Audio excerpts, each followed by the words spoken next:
कादी साहब की एक्सटेंशन के इम्कानात लगातार कम होते चले जा रहे हैं। अगर तो आईनी तरमीम हो गई तो फिर आप इस मुल्क में इंसानी हकूक को तो भूल जाएं। फिर आप भूल जाएं कि वकला की भी कोई इज्जत होगी अदालतों के अंदर। ये सारे मामला अजीबोगरीब तरफ चल पड़ेंगे। और आईनी तरमीम में जो जो चीजें हैं उनको जैसे जैसे वकला पढ़ते हैं, सियासतदान पढ़ते हैं, सहाफी पकड़ते हैं तो वो सर पकड़ के बैठ जाते हैं कि पाकिस्तान तो सरजमीन बेआइन बन जाएगा अगर ये वाली आईनी तरमीम हो गई तो। बहरहाल जस्टिस मंसूर अली शाह साहब जो है उनके बारे में एक दो चीजें मैं आपको क्लियर कर दूं।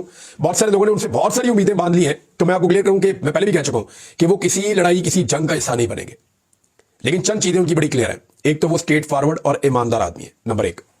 नंबर दो, उन्हें अपने इदारे की इज्जत और एहतराम का बहुत एहसास है, वो अपने इदारे की स्पेस रीगेन करने की कोशिश करेंगे।